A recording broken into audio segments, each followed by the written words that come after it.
Fernando Paulsen y nuestros panelistas e invitados son una combinación clave por la 92.9 FM. La clave me escucha. Estamos ya con nuestro próximo entrevistado de combinación clave. Estuvimos conversando anoche con él en Última Mirada, Vlado Mirosevic, diputado del Partido Liberal. Esto a raíz de que Vlado Mirosevic presentó hace ya mucho tiempo un proyecto de eutanasia que, bueno, como todos los proyectos, conversábamos ayer, Vlado, como todos los proyectos que de alguna manera remecen la idea colectiva respecto de determinadas virtudes o valores morales o temas que eventualmente se asocian con la religión, como pasó con el proyecto de divorcio en su momento, el proyecto que tenía que ver con la filiación de los hijos naturales, que se llamaban naturales entonces, o el aborto en las tres causales. Siempre hay una mezcla ahí de discusión política con variables que van desde la religión o distintas miradas ideológicas sobre la constitución del ser humano. Estamos avanzando en este proyecto con 11 votos de Chile Vamos. La Cámara aprobó ayer en general el proyecto sobre esta denominada muerte digna y cuidados paliativos, exactamente el mismo día en que en España se aprobó definitivamente la eutanasia, que fue pura casualidad. Vlado, ¿cómo estás? Sí, hola Fernando, buenos días. Sí, fue realmente casualidad, no lo teníamos en el mapa y cuando estábamos discutiendo el proyecto en la Cámara, justo nos llega la noticia de que en España se había aprobado hace poco rato atrás.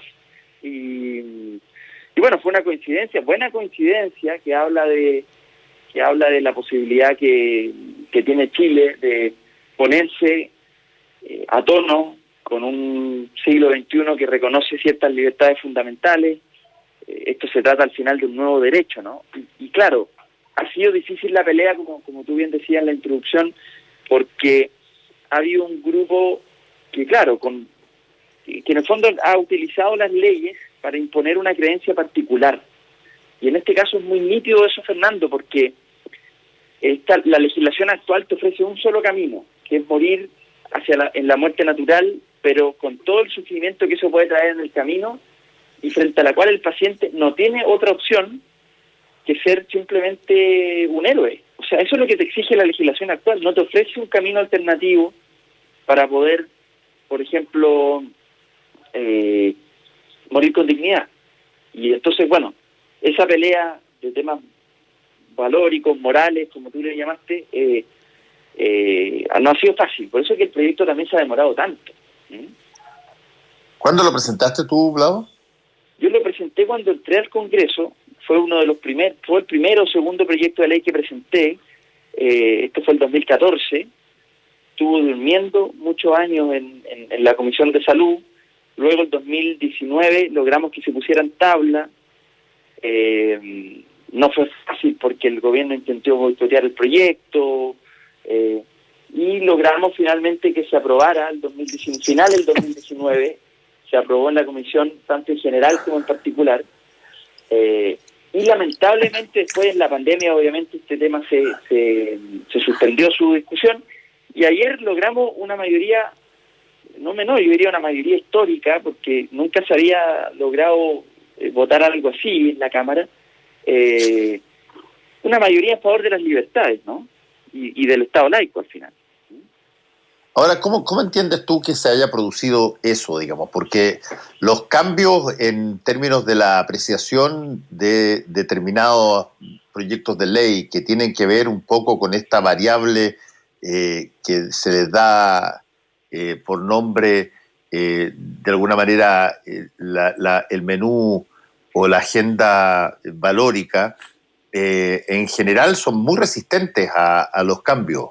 ¿Cómo te explicas tú el que, por ejemplo, haya habido la suficiente cantidad de apoyo, incluso proveniendo del oficialismo, donde el conservadurismo en términos de todo tipo y el religioso particularmente es muy potente, con este tipo de proyectos?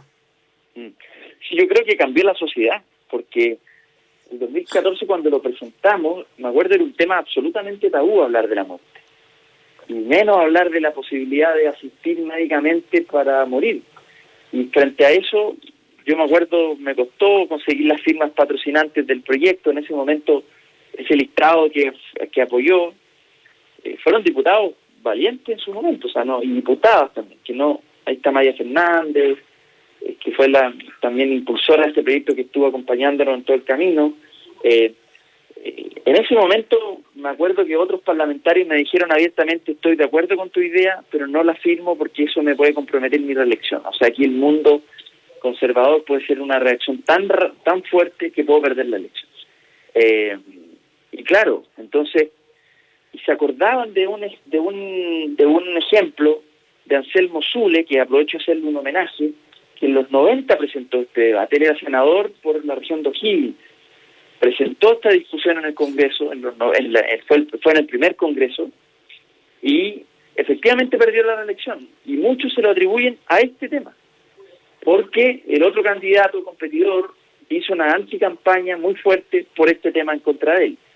Y entonces, bueno, era un tema pero la sociedad chilena cambió, eso es lo que quiero decir, ¿no? Cambió muchísimo en estos años, y hoy día hay una mayoría amplia. O sea, la última encuesta CEP, 78% está de acuerdo con este proyecto. La última encuesta sobre eutanasia en específico que se preguntó, ¿no? Así que bueno, creo que la sociedad está mucho más preparada de lo que el mundo conservador puede creer, que entre comillas está mal puesto también incluso eso, porque ¿por qué la sociedad tiene que estar preparada? Si aquí el que tiene que estar preparado es el paciente que toma la decisión, no la sociedad. Entonces, esto no es un problema de la sociedad, esto es un problema individual. Ahí hay un tremendo error en intentar imponer las creencias generales, por muy mayoritarias que sean, a un individuo, ¿no? Son cosas distintas. Sí, ahora hay particularidades respecto de qué condiciones se tienen que establecer para poder optar en este proyecto de ley a esta eutanasia o muerte digna. ¿Cuáles son esas particularidades en el caso chileno? Bueno, hay tres requisitos, hay tres causales más bien, ¿no? Enfermedad terminal, donde ya no hay posibilidad de curación. Segundo, enfermedad no terminal pero dolorosa, que produce un sufrimiento intolerable para el paciente a nivel físico. Aquí están las enfermedades degenerativas. Y tercero, sufrimiento psíquico, que no tiene nada que ver con enfermedades mentales, que están absolutamente descartadas del proyecto. Sufrimiento psíquico es básicamente la película Mar Adentro, ¿no es cierto? Me imagino que muchos la vieron, de Ramón Sampedro, un tetrapléjico que no sentía su cuerpo, pero que estuvo 30 años esperando morir y que no podía morir, y por lo tanto un sufrimiento psíquico brutal le significó eso. Un caso real, por lo demás, en España. Entonces esas son las tres grandes causales, Fernando. Probablemente la primera va a ser la que puede tener mayor número de solicitudes, porque es la de enfermedades terminales, en donde ya no hay pronóstico de vida y la muerte está muy próxima, ¿no?, en el tiempo. Y termino con esto: un requisito esencial de esto es que sea una decisión individual, sin presión externa, no es una decisión de terceros, y segundo, que sea una decisión de alguien que esté en pleno uso de sus facultades mentales. O sea, aquí nadie que tenga algún tipo de trastorno puede pedirla, ¿no? Eso es bastante nítido en el proyecto. Sí, uno de los temas, y que lo conversamos también anoche, Vlado, uno de los temas más importantes en este tipo de legislación es el rol que juega la familia, no solamente la persona afectada o que va a tomar una decisión, sino que cómo lo mira la familia. Eso pasa en montones de variables, donde tú puedes tener una disputa familiar respecto a si que corresponde o no corresponde determinar algo, independientemente de la voluntad del paciente, llamémoslo así.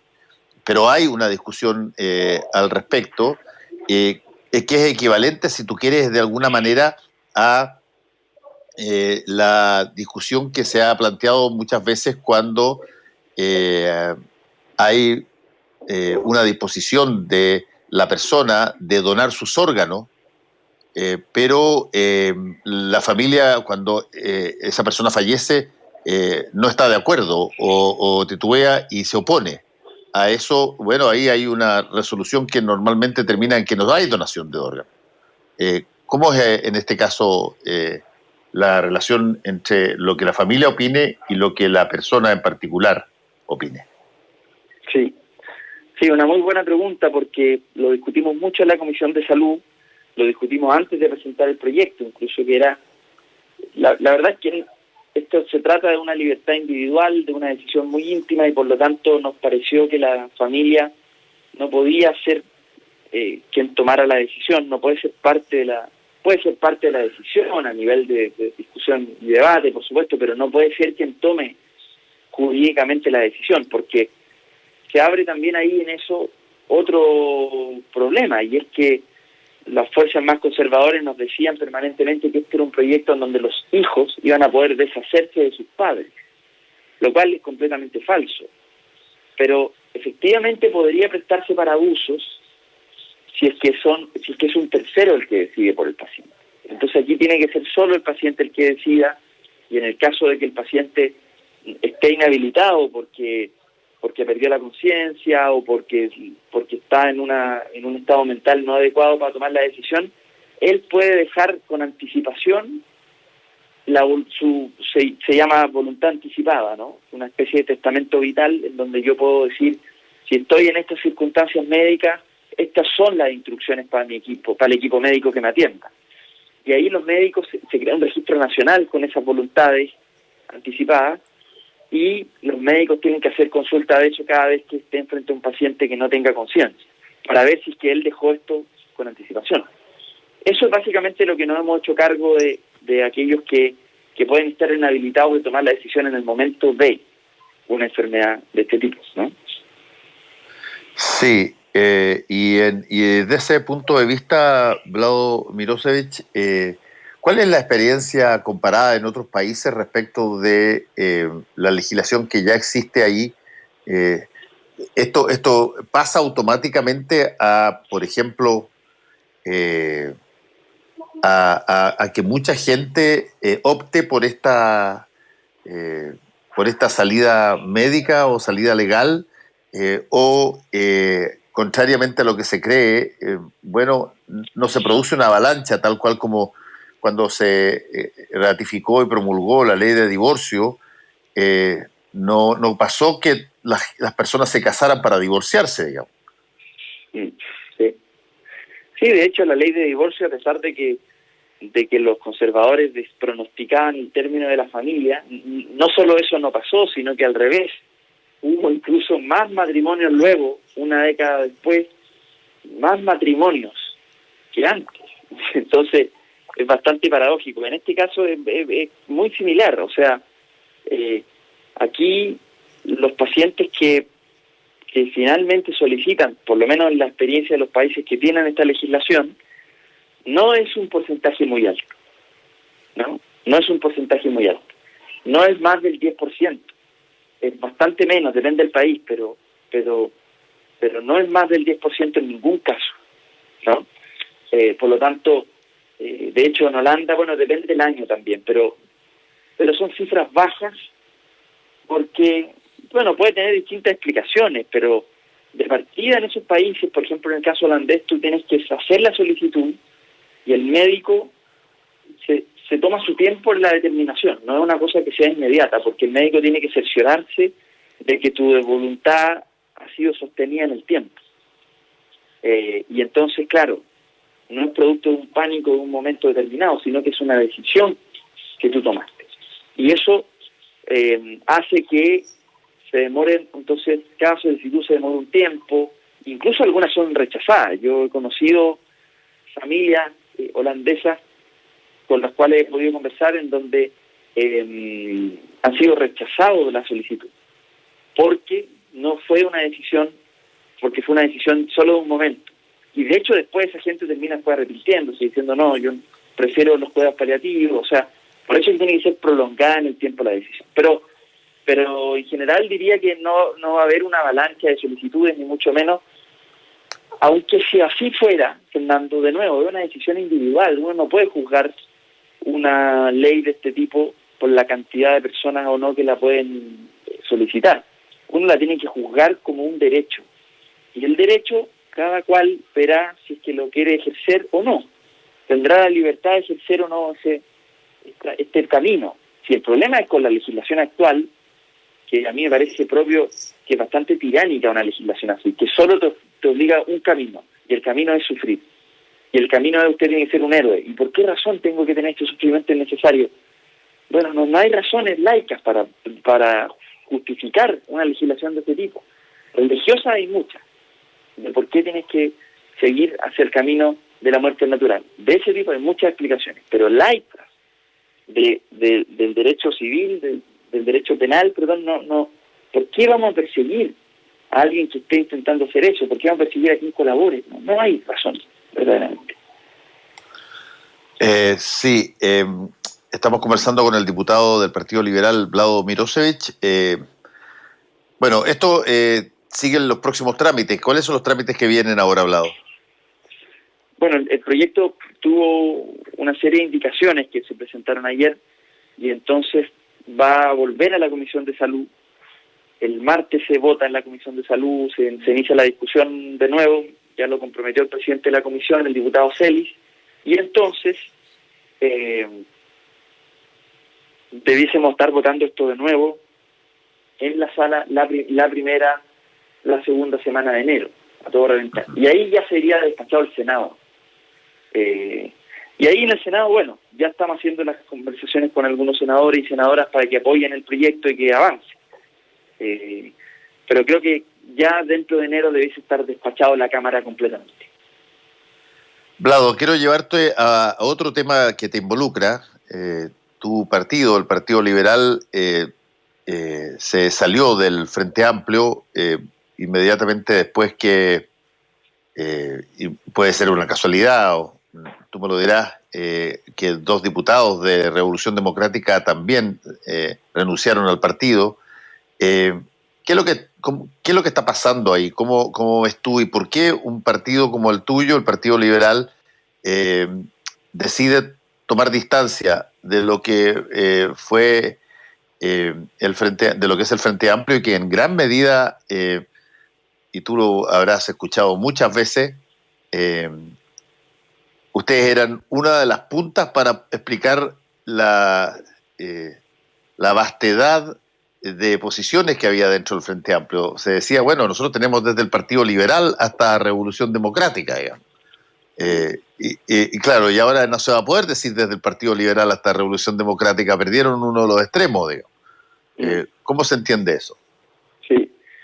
Bueno, el Partido Liberal fue de los fundadores del Frente Amplio y bueno, intentamos construir un proyecto de innovación política que tuviese esa amplitud y que fuese una coalición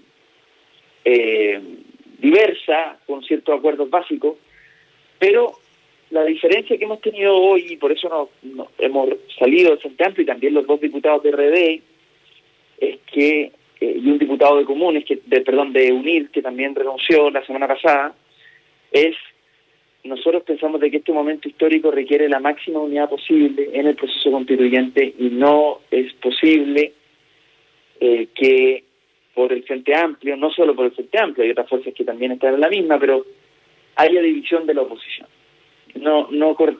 Ese no es el camino que nosotros queríamos, porque una manera de mirar esto, un camino, era pensar, tengamos una coalición más identitaria, en el rincón, que separe aguas del resto de la oposición. Ese era el camino que ganó finalmente en el Frente Amplio. Nosotros éramos partidarios de todo lo contrario. Aquí se requiere la máxima unidad con el resto de la oposición, empujemos una mayoría constitucional, empujemos una mayoría en la elección presidencial, y no tuvimos acuerdo para eso. Entonces nuestra salida no responde en ningún caso a cuestiones personales ni nada. Con Beatriz Sánchez tengo un tremendo aprecio, y ha sido dura la decisión. Con Gabriel Boric, con Giorgio Jackson, exactamente lo mismo, una tremenda amistad. El problema es que estamos en caminos distintos, en esto. Quiere decir también de que Beatriz Sánchez se la jugó por la unidad hasta el final. Se la jugó infinito, soy testigo personal de eso. Pero bueno, no fue el camino que ganó dentro de Santiago, esa es la verdad. Y nosotros, bueno, tanto con los diputados de RD, con Pablo Vidal, con Natalia Castillo, como con los liberales, también Alejandro Bernal, el diputado del Sur, de Puerto Montt, dijimos no podemos estar en este camino, no creemos en este camino. De lo contrario, vamos a ser responsables de la división de la oposición. No estamos en eso. Y decidimos dar un paso al costado del Frente Amplio. Ojalá nos volvamos a encontrar en el futuro, pero este momento histórico no hay que perderse, exige la unidad, porque si no, todos los cambios sociales que se están pidiendo de hace tiempo no se van a materializar. Si uno va a una cuestión testimonial, a un proyecto testimonial, una coalición, no termina ayudando a que los cambios sucedan. Los cambios reales necesitan mayoría, así de simple. Sí, y ¿tú ves que esta resistencia a una unidad en la oposición es definitiva? Yo creo que sí, yo creo que ya estamos a 20 y tantos días de inscribir las listas constituyentes. La idea de lista única que nosotros promovimos los liberales desde el inicio, lista única de oposición, fracasó, no hay espacio para eso, y van a haber al menos 2 listas, si no 3, de oposición. Sumándole independientes de centro izquierda que pueden inscribir otras listas, estamos hablando de una dispersión muy grande, y esa dispersión sabemos a quién favorece. Solo favorece a la derecha, que con menos votos va a tener más escaños. Y eso es producto de la división de la oposición, no es producto de nada más, es una cuestión matemática. Y entonces, bueno, era lo que queríamos evitar, pero ya no hay posibilidad de Fernando, a 20 días de la inscripción de las listas, no veo cómo podamos hacer eso. Ok, pero ¿cuál es la respuesta que te dan para esa inquisición que tú haces de respecto de que esto va a perjudicar las posibilidades de una oposición? ¿Cuál es la respuesta que te dan desde el Frente Amplio si es que aparentemente es tan claro que ello? Sí, no, yo pienso que, se tomó por un camino identitario, se quiso separar aguas con el resto de la oposición y yo creo que era una mala interpretación de que el hecho de ir en una lista unitaria de oposición significaba hacerse cargo de los 30 años. Es un error de lectura, porque no es cierto que haya que hacerse cargo de los 30 años porque uno vaya en la unidad de la oposición, no es verdad. Sabemos la posición del Frente Amplio crítica por las últimas décadas y está bien, pero el punto es que, pero también hay otras fuerzas que no han querido unidad.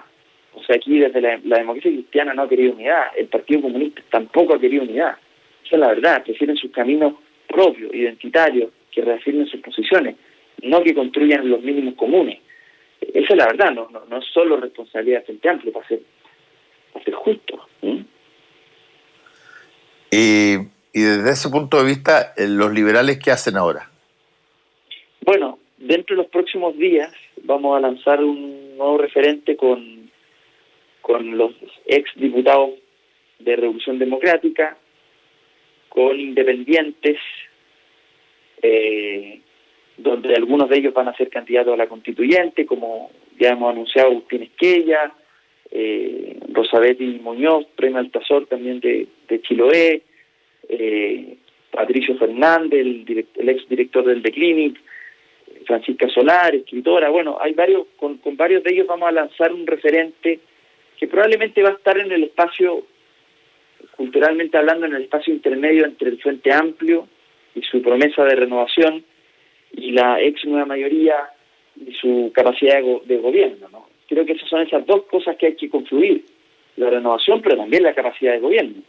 Y claro, y al minuto, ahora, esto no significa, Fernando, que nosotros vayamos a constituir una lista propia, porque sería completamente incoherente con todo lo que he dicho hasta ahora, ¿no? Lista propia no, si no queremos más dispersión. Por lo tanto, nosotros concurriremos, si no a la lista única, porque no fue posible, al menos a la lista mayoritaria de oposición. Sí. ¿Tú adviertes, Vlado, en esto y lo dijiste quizás al comienzo, una suerte de apego inevitable o obsesivo a la crítica a los 30 años. Es decir, sigue siendo fundamental en el Frente Amplio esa base dominante de crítica a lo que fueron los años de la concertación y de la nueva mayoría. Eso es algo que siente que está ahí como una estatua, digamos, que no se puede mover. No hay conversación al respecto posible. Sí, una buena pregunta, porque sí, yo creo que en esto hay poca flexibilidad en el Frente Amplio. O sea, una cosa es tener una crítica a la transición, yo también la tengo.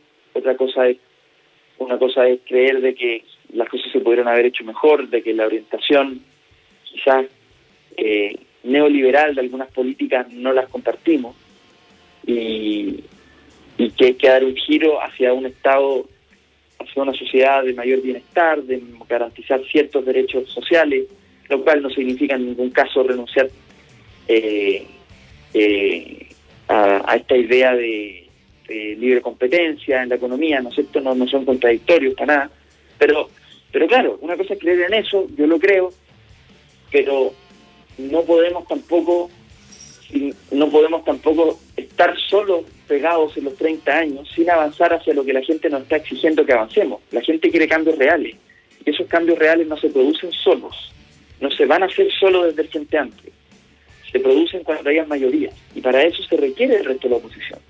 Entonces, en el Frente Amplio efectivamente ha habido una poca flexibilidad para entender que la unidad no significa que nosotros vayamos a defender lo que hemos criticado en el pasado.